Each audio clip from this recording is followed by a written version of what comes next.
আমরা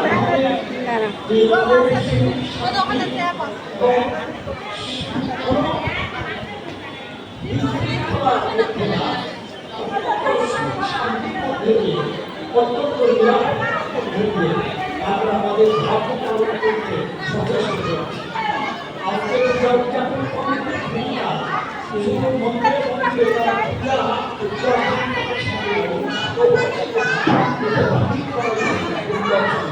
আমি দেখেছি আমার আন্দাজে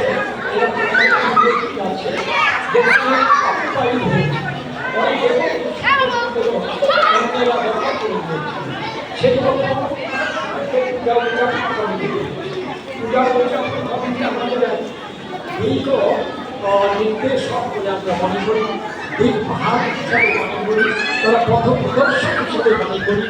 যাদের অনুপ্রেরণা আমি প্রথমেই বলেছি যে সেতু কাজ করছেন, এদিকে রাজনৈতিকভাবে জনপ্রতিনিধিদের সঙ্গে প্রধানমন্ত্রী থেকে শুরু করে জনপ্রতিনিধিদের সঙ্গে সংযোগ করেছে। তারা যে অনরভাবে আমাদের এই যে বিভিন্ন সনাতন চর্চা সংস্কৃতি, ভারতীয় সংস্কৃতিতে সেটা আমরা ঘরে ঘরে মন্দিরে মন্দিরে আমরা অনুষ্ঠিত করতে আমাদের কোনো সমস্যা হচ্ছে না, শান্তিপূর্ণভাবে করতে পারছি। কোনো মিষ্টিটা ঘরে বসে থাকেন, এখানে এই যে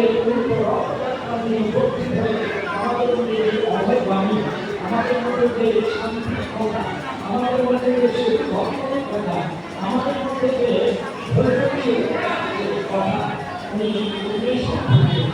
এর জন্য আমি ধন্যবাদ দেখতে পাচ্ছি। এবারে আমি জগন্নাথ দেবের মহিমা সম্বন্ধে বলবো, সংক্ষেপে বলবো। আমি জানি আপনারা প্রসাদ করার জন্য খুব বিভাগ রয়েছে, তাই 3টে বাড়তে চলেছে, 10 মিনিট বলেছি, এরপরে কিছু নষ্ট করেছি। তা শুনুন, এক ব্রাহ্মণ সন্তান আর ক্ষত্রিয় সন্তানের গল্প বলি, যে এখানে জগন্নাথ দেবের কি মহিমা, জগন্নাথ দেবের কি যে করুণা। আপনার গীতাতে একটা শ্লোক আছে, আমি এই শ্লোকটার নাম্বার ভুলে গেছি। ওপি চেত শুক্রাচার ভজতে মাম অনন্য ভাগ সাধু এবং মন্তব্য সম্ভব ব্যবসিত হিস। অতি দুরাচার ব্যক্তিও, ভগবান শ্রীকৃষ্ণ নিজে অর্জুন করেছেন, অতি দুরাচার ব্যক্তিও যদি আমার সাধন ভজন করে তাকে তোমরা